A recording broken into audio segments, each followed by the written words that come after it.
हमारे यहाँ पर गुरु को ईश्वर से बड़ा बताया गया है।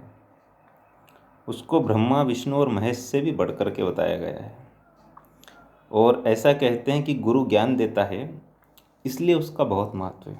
गुरु की कृपा से ही ईश्वर का साक्षात्कार होता है, इसलिए वो पूजनीय है। हालांकि मैं नहीं मानता इस बात को। गुरु ज्ञान देता है इसलिए उसका महत्व नहीं है, कारण कुछ और है। क्योंकि ज्ञान देता है अगर, और इसलिए अगर उसका महत्व है, तो सेवा क्षेत्र से जुड़े जितने लोग हैं, डॉक्टर, वकील, इंजीनियर, पुलिस, जज, ये सब ज्ञान देते हैं। ये सब हमको समझाते हैं, और उनके समझाने का प्रभाव भी हमारे जीवन पर कहीं ना कहीं पड़ता है। जज कभी कभी तो फांसी पर जाने से रोक देता है।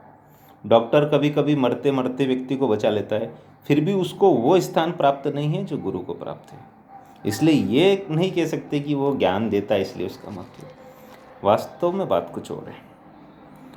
तो तुलसीदास जी ने रामायण में लिखा है, निर्मल जन सो मोहि पावा, मोह कपट छल छिद्र न भावा। जिसका मन निर्मल होता है वो मुझे प्रिय होता है, वो पवित्र होता है।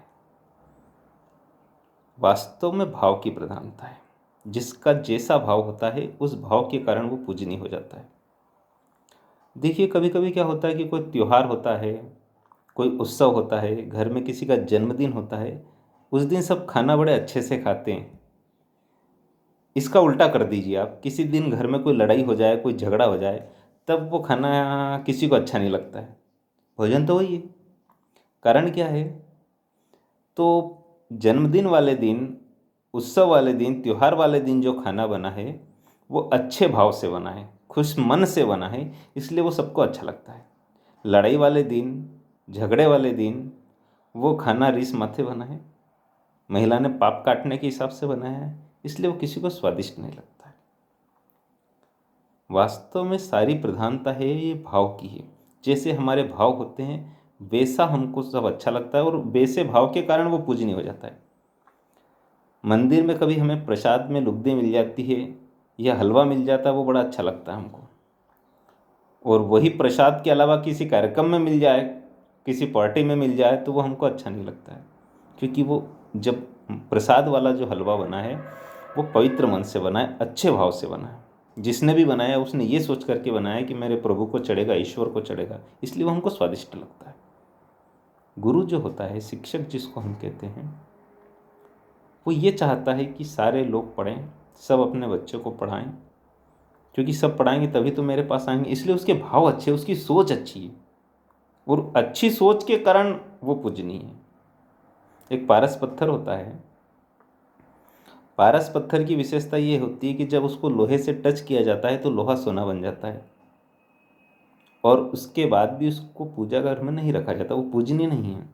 क्योंकि लोहे से लोहे को सोना पारस ने बना दिया, लेकिन जिस लोहे को सोना बनाया है उस सोने को किसी अन्य लोहे में टच करो तो वो सोना नहीं बनता है। मतलब पारस पत्थर की उपयोगिता, उसका महत्व हमेशा बरकरार रहता है, वो अपना वजूद बना करके रखता है। लेकिन दीपक का ऐसा नहीं। एक दीपक से आपने एक दीपक जला दिया, फिर वो पहले वाले दीपक का काम खत्म।